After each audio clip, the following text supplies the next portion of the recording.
क्या कभी ऐसा हुआ है कि सब कुछ होने के बाद भी दिल में एक अजीब सा खालीपन महसूस हो?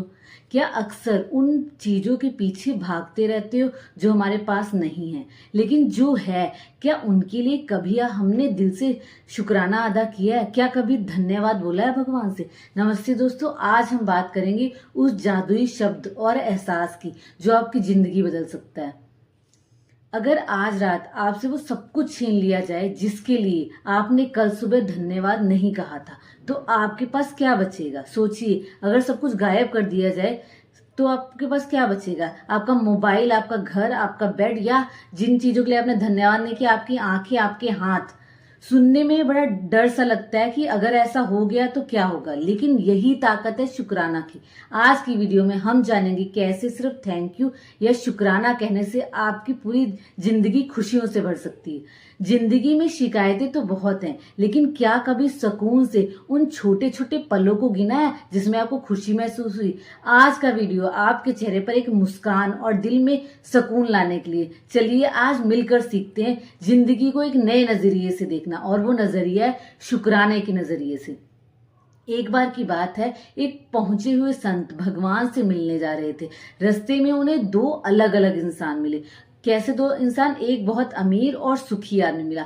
उसने संत से कहा, बाबा आप भगवान से मिलने जा रहे हैं? बाबा ने कहा, हाँ मैं भगवान से मिलने जा रहा हूँ। तो उसने कहा, मेरा एक संदेशा उन तक पहुंचा दीजिए। भगवान ने मुझे इतना सब कुछ दिया है, धन दौलत, परिवार, शोहरत, कि अब मुझे संभाला नहीं जाता। इतनी ज्यादा संपत्ति, इतना अच्छा परिवार मिल गया, अब मुझसे नहीं संभाला जा रहा। आप उनसे कहिए कि अब मुझे और कुछ ना दे, जो है उसी का मैं धन्यवाद करता हूँ, मैं उनका बड़ा शुक्रगुजार हूँ। संत ने कहा, ठीक है मैं बोल दूंगा। थोड़ी दूर आगे गए संत को एक बेहद गरीब और फटे हाल आदमी मिला। उसके पास पहनने को ठीक से कपड़े भी नहीं थे, फटे पुराने कपड़े, और खाने को दाना भी नहीं था। वह गुस्से में तड़प रहा था, उसको बहुत गुस्सा आ रही थी। उसने संत को रोका और शिकायत करते हुए कहा, बाबा भगवान से जाकर पूछना कि उन्होंने मेरे साथ ऐसा क्यों किया, क्यों मेरे साथ ऐसा अन्याय कर रहे हैं। मेरे पास ना घर है, ना कपड़ा है, ना खाना है। उनसे पूछना मेरी इस कंगाली को दूर करें, मुझे क्यों कुछ भी धन दौलत नहीं दी। संत ने कहा, ठीक है मैं तुम्हारी बात भगवान तक पहुंचा दूंगा।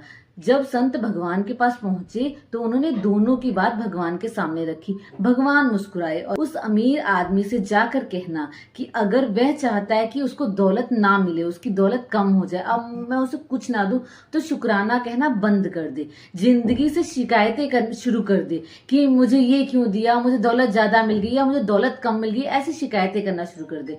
और उस गरीब आदमी से कहना कि अगर वह अपनी कंगाली दूर करना चाहता है तो हर हाल में शुक्राना कहना शुरू कर दे, धन्यवाद कहना शुरू कर दे। जो उसके पास थोड़ा बहुत है उसी के लिए धन्यवाद कर दे, तो उसकी गरीबी दूर हो जाएगी। संत वापस लौटे। वे सबसे पहले उस अमीर आदमी से मिले और भगवान का संदेशा दिया। अमीर आदमी हंसकर बोला, बाबा ये कैसे मुमकिन है? मेरी सांसें, मेरा ये जीवन, मेरी खुशियां, मेरा परिवार, मेरा घर, सब कुछ उस भगवान की वजह से है। मैं चाहकर भी उसका शुक्राना अदा करना बंद नहीं कर सकता। नतीजा यह हुआ, उसकी खुशियां और वैभव हमेशा बढ़ता रहा। उसके बाद संत उस गरीब आदमी के पास बोले और गए और उसके पास वही संदेशा दिया, अगर तुम अपनी किस्मत बदलना चाहते हो तो भगवान को हर छोटी चीज के लिए धन्यवाद कहना शुरू कर दे। लेकिन वह गरीब व्यक्ति गुस्से में लाल पीला हो गया और चिल्लाकर बोला, मैं किस बात का शुक्राना अदा करूं? ये फटे कपड़ों के लिए? क्या इस भूखे पेट के लिए? क्या ये टूटे फूटे घर के लिए? मेरे पास धन्यवाद कहने के लिए कुछ भी नहीं है, और नहीं कहना मुझे धन्यवाद। अपनी इस शिकायत वाली सोच की वजह से वह हमेशा गरीब और दुखी रहा। तो हमें इस कहानी से क्या सीख मिलती है? दोस्तों, इस कहानी से हमें यह शिक्षा मिलती है, शुक्राना कोई ऐसी चीज नहीं है जो सब कुछ मिलने के बाद किया जाए, बल्कि शुक्राना वो चाबी है जिससे सब कुछ मिलना शुरू हो जाता है। जब हम शिकायतें पर ध्यान देते हैं तो जीवन में दुख बढ़ता रहता है। ये क्यों किया, ये कैसे किया, भगवान ने ऐसा क्यों कर दिया, मुझे अच्छी नौकरी नहीं दी, फलाना अमीर है, मैं क्यों गरीब हूं। ये सब करना बंद कर दे, जो है उसके लिए शुक्रगुजार करें। जीवन अगर आप शुक्रगुजार करेंगे तो जीवन में बरकत और खुशियां बढ़ती रहेंगी।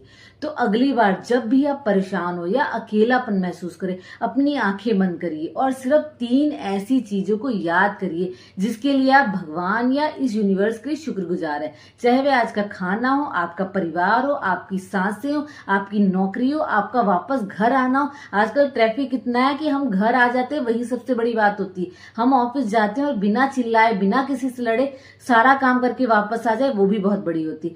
चलते चलते बस इतना ही कहूंगी, शिकायतें करके तो देख लिया, एक बार शुक्रगुजार बनकर देख लीजिए। जिंदगी कितनी खूबसूरत है और शुक्राना अदा करने के बाद ये जिंदगी और खूबसूरत लगने लगेगी। वीडियो पसंद आए तो अपनों के साथ शेयर करना ना भूले ताकि उनके जीवन में भी पॉजिटिविटी पहुंचे। चलिए इस खूबसूरत सफर की शुरुआत आज अभी इसी वक्त हमारे कमेंट सेक्शन से करते हैं। नीचे कमेंट सेक्शन में शुक्राना जरूर कहिए।